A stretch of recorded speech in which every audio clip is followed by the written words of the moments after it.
और एक चीज़ मुझे बताएँ, ये मदनी और मक्की, ये चीज़ें क्या होती हैं? और इन दोनों में क्या डिफरेंसेस है? अगर कोई है भी तो मतलब इसके पीछे क्या है? मक्की और मदनी सूरत में फ़र्क क्या है, ये आपने पूछा? हाँ जी, हाँ जी। सूरत मक्की और सूरत मदनी में जो जेन्युइन डेफिनिशन है, एक है मशहूर हो गया लोगों में, कि मक्की वो हैं जो मक्का में आईं, मदनी वो हैं जो मदीना में आईं।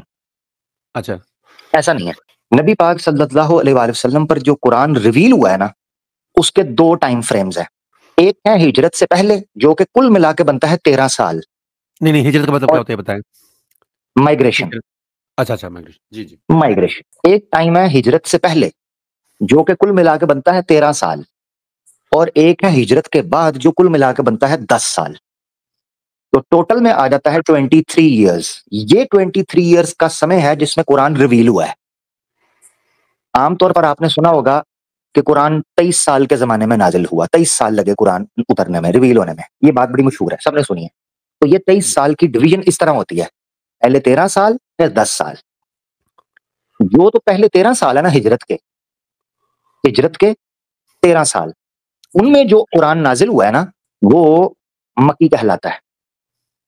अच्छा। और वो सूरतें जो हिजरत के बाद नाज़िल हुई हैं, माइग्रेशन के बाद 10 सालों में, उनको कहते हैं मदनी सूरतें, ठीक है?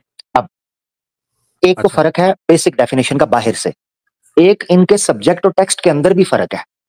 यानी फ़र्क से मुराद ये नहीं है कोई कॉन्ट्रडिक्शन आ जाता है, नहीं, कॉन्ट्रडिक्शन नहीं, सब्जेक्ट मैटर का, यानी टाइमलाइन चेंज हुआ तो ऑडियंस चेंज हुई तो, और इसी तरीके से सब्जेक्ट चेंज हुआ तो आपके सामने क्या बात आती है।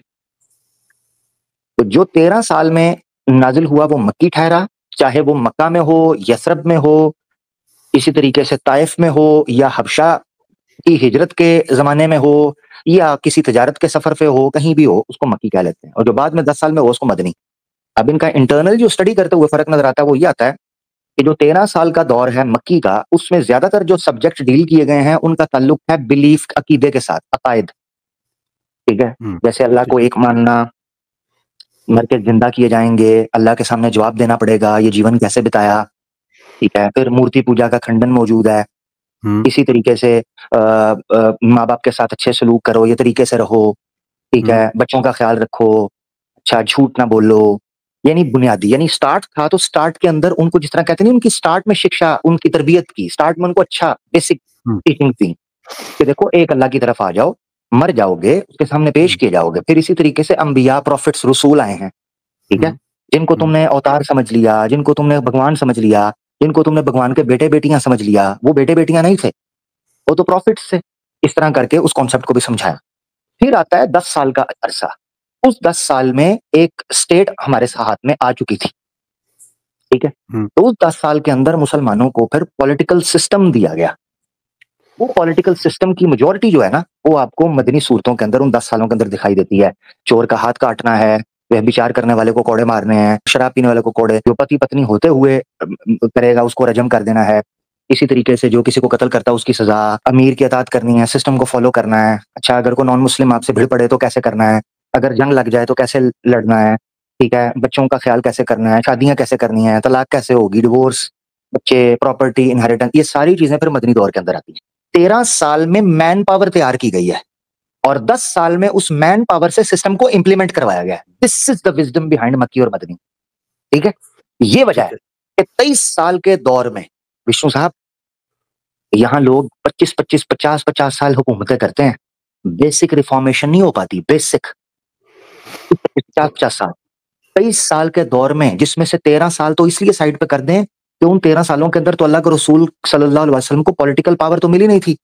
या हुँ, यूँ कह लें मिली रहने से बेहतर ये है अल्लाह के रसूल ने एक्सेप्ट ही नहीं की, क्योंकि अल्लाह के रसूल को पता था कि अभी मेरे पास मैन पावर ही वो तैयार नहीं मैंने की। वरना इब्तदाई 3 सालों के अंदर, मक्का के 3 सालों में अल्लाह के रसूल पाक सल्लल्लाहु अलैहि वसल्लम के आगे घुटने टेक कर अरब ने कहा था ये हुकूमत ले लो, अगर तुम्हें हुकूमत चाहिए। अल्लाह के रसूल ने कहा नहीं, दाएँ में सूरज, बाएँ में चाँद रख दो, बूट की नोक पर रखता हूँ तुम्हारे बातिल और अधर्म को, तुम्हारे असत्य को। नहीं मानता, कुछ भी कर लो। अब हुआ क्या? अल्लाह के रसूल ने रिजेक्ट कर दी, क्योंकि ऐसे लोग तैयार नहीं हुए थे कि जिनके बारे में ज़बाना कहता कि फ़ज़ाए बद्र पैदा कर, फरिश्ते तेरी नुसरत को उतर सकते हैं गर्दों से कतार अंदर कतार अब भी। कि चश्मे फलक ने उस जैसे नफूस कुदसिया और उस जैसे व्यक्ति देखे ही नहीं थे। कि जिन्होंने खुदा की कसम अपनी जिंदगियों को पवित्र कर लिया था, ऐसे शुद्ध, जिनको अगर मैं कहूं कि सनातन धर्म में जो भविष्यवाणी मिलती है उसमें गायों के साथ तशबीह दी गई है, जो उपमा अलंकार का उपयोग किया है, कहा है गायें होंगी, ठीक है ना। अंतिम ऋषि जो आएगा उसके साथ जो लोग होंगे ना, उसके संयोग में जो लोग होंगे वो गायों की तरह होंगे। गायें जैसे बड़ी शुद्ध होती हैं, खामोश, सीधी, सुच्ची, शुद्ध, पवित्र, कोई अधर्म नहीं, कोई झूठ नहीं, कोई ज्यादती नहीं, कोई जुल्म नहीं, सीधा चलना ऐसे। तो अल्लाह के रसूल ने 13 साल के जमाने में मैन पावर तैयार की और 10 साल के अंदर इंप्लीमेंट करके 10 साल, सही कहना चाहिए 10 साल का टाइम फ्रेम में ऐसी हुकूमत कायम की विष्णु साहब कि कोई अधर्म और कोई झूठ और कोई फ्रॉड और कोई जुल्म और ज्यादती काबिल जिक्र ना रहा, काबिल जिक्र, ऐसे शांति पैदा की, ठीक है ना। तो उन अरबों को ये इकट्ठा किया विष्णु साहब, उन अरबों को इकट्ठा किया जो एक जानवर की खातिर एक दूसरे की जान ले लेते थे। आपको विष्णु साहब वैसे वो शायरी अदब का शौक है, मौलाना अल्ताफ हुसैन हाली थे, इंडिया जी, जी। में फौत हो गए हैं। हुँ, हुँ। उनकी एक किताब है मुसद्दस हाली। अच्छा, मुसद्दस एक किस्म होती है उर्दू अदब के अंदर, तो हाँ, मुसद्दस उन्होंने लिखी, उसमें उन्होंने बड़ा शानदार नक्शा खींचा विष्णु साहब। उन्होंने बताया है कि प्री मोहम्मद सल्लल्लाहु अलैहि वसल्लम अरब का हालत क्या थी और पोस्ट मोहम्मद सल्लल्लाहु अलैहि वसल्लम यानी नबी पाक सल्लल्लाहु अलैहि वसल्लम के बाद अरब की हालत कैसी हुई, इसका नक्शा खींचा हुआ है, बड़ा शानदार। वो पढ़ने से ताल्लुक रखता है, काश आपको उर्दू आती होती। ज़रूर उसको फिर हाँ, उर्दू तो मुझे नहीं आती लेकिन शेर और तो शायरी का ये है तो मक्की मदनी, शौक रहा है। सॉरी ये है ये मक्की चीज़ तो मुझे मदनी। क्लियर हो गई मक्की और ठीक, मदीना तो क्लियर हो गई। बहुत-बहुत शुक्रिया आपका। इंशाल्लाह, इंशाल्लाह, बहुत शुक्रिया, जज़ाकल्लाह।